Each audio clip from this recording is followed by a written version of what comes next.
कृषी उत्पन्न बाजार समिती मूल येथे आज राष्ट्रसंत तुकडोजी महाराज शेतकरी भवन निर्माण करण्यासाठी कार्यकारी मंडळाची सभा आयोजित करण्यात आली होती। या सभेमध्ये विषय क्रमांक 3 अंतर्गत निविदा मंजूर करण्याबाबतचा प्रस्ताव चर्चेसाठी ठेवण्यात आला।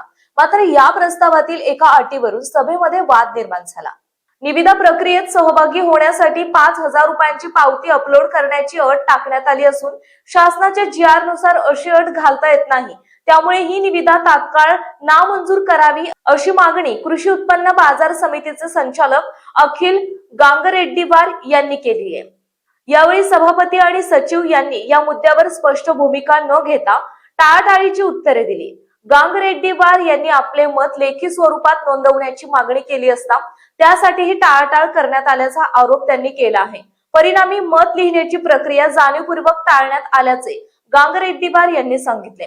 मी भारतीय जनता पार्टीचा एकमेव संचालक असल्यामुळे माझ्या मागणीकडे दुर्लक्ष करण्यात येत आहे। शासनाच्या नियमांचे उल्लंघन होत असतानाही त्याकडे डोळेझाक केली जात आहे, असा गंभीर आरोप अखिल गांगरेड्डीवार यांनी केला आहे। दरम्यान या प्रकरणामुळे कृषी उत्पन्न बाजार समितीतील कारभाराच्या पारदर्शकतेवर प्रश्नचिन्ह उपस्थित झाले असून संबंधित निविदा प्रक्रियेची चौकशी करून नियमबाह्य अटी रद्द कराव्यात अशी मागणी होत आहे। ब्युरो न्यूज 7 मराठी, मूल चंद्रपूर।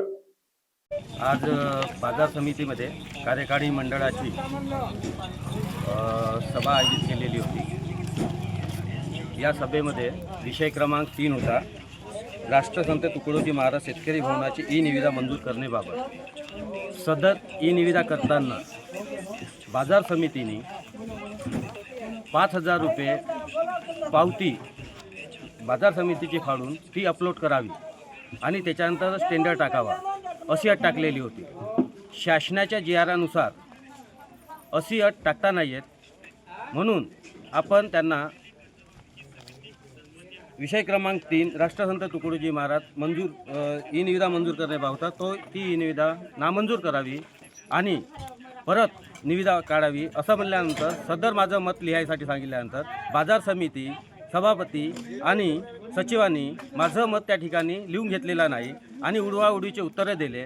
आणि त्या ठिकाणी बाजार समिती जेव्हा पण लिहिते तर तेव्हा पूर्णपणे लिहून नाही घेत, ते नंतर लिहितात। त्यांना म्हटलं माझं मत लिहा आणि माझं मत लिहून मला कापी द्या, पण बाजार समितीने न ऐकता यांचे सर्व असताना मी फक्त सिंगल एकटा असल्यामुळे BJPचा यांनी माझ्यावर हुकुमशाहीने माझं मत लिहून घेतलेले नाही। तरी माझं असं म्हणणं आहे की बाजार समितीने जे निविदे काढलेली आहे राष्ट्रसंत तुकडोजी महाराज शेतकरी भवनाची, ती अत्यंत चुकीची काढलेली आहे, बाजार समितीला घाटा करणारी आहे, बाजार समितीच्या शासनाच्या नियमाला धरून नाही। तरी माझं एवढंच म्हणणं आहे की ही बाजार समितीने जे निविदा काढलेली आहे ते तात्काळ नामंजूर करावी आणि फेर निविदा काढावी, शासनाच्या नियमानुसार निविदा काढावी, एवढं माझं म्हणणं आहे।